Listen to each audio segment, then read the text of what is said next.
Doctor Babasaheb అంబేద్కర్ని ఆ రోజు పార్లమెంట్లో పంపించడం జరిగింది. కాంగ్రెస్ పార్టీకి సంబంధించిన నాయకులందరూ ప్రతినిత్యం డాక్టర్ బాబాసాహెబ్ అంబేద్కర్ గురించి ఎప్పుడు చిన్న చూపు చూస్తుండే. ఎందుకు అంటే ఆయనకున్న మేధస్సు ఒకవైపు, కాంగ్రెస్ పార్టీలో ఉన్న సన్నాసులందరూ ఒకవైపు. నేను ఈ దేశం స్వాతంత్రం కాగానే పోయి ఈ దేశం స్వాతంత్రం అయింది కదా, మరి ఈ దేశం నడపడానికి నేను రాజ్యాంగం కావాలి. అయినా ఏదైతే ఊహించిండో, కల్పన చేసుకున్నాడో దాని ఆధారంగా ఒక పుస్తకం రాసుకున్నాడు. దాన్నే రాజ్యాంగం చేద్దామని అనుకున్నాడు. గాంధీ దగ్గర పోయినాడు, పుస్తకం చూపించిండు. అది సన్నాసి పుస్తకం అయి రాజ్యాంగం ఇది గీత పెడితే అందరు లోకమంతా మనం నవ్వుతారా అన్నారు కాంగ్రెస్ పార్టీ. మరి ఏం చేద్దాం అంటే ఆ నెహ్రూ పోయి బ్రిటిషర్లను అడిగినట, ఈ దేశం స్వాతంత్రమైంది, మీరే ఒక రాజ్యాంగం రాసేయారు మాకు అని బ్రిటిష్ అడిగితే, అరే పిచ్చోడా, మీ దేశం ఈ భూమి మీదకి, భారత భూమి నుంచి ఒక దళిత సమాజం సంబంధించిన వ్యక్తి మా దేశానికి వచ్చిండు. ఆర్థిక శాస్త్రంలో ఆయన చూపించిన ఏదైతే పేపర్ ప్రెజెంటేషన్ ఉంది కదా, ఇప్పటి వరకు కూడా అమెరికాలో అటువంటి నాయకులు ఎవరు కూడా దాని అటువంటి మీద అధ్యయనం చేయలేదు.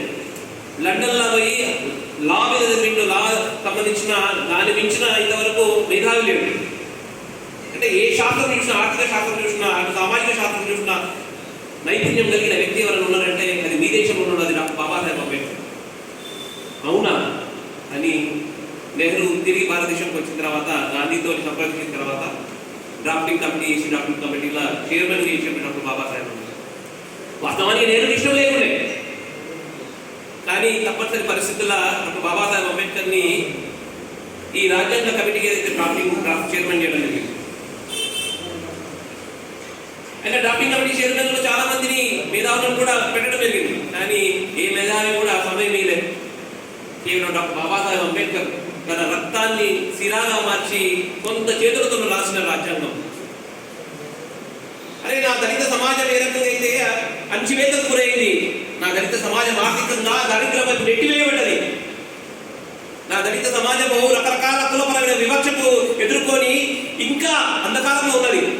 ఇటువంటి సమాజం వారు ఎప్పుడు బాగుపడాలి అని రిజర్వేషన్ ఒక ఆయుధం డాక్టర్ బాబాసాహెబ్ అంబేద్కర్ ఆయన చేతులతోని ఆ రాజ్యాంగంలో రాసిండు.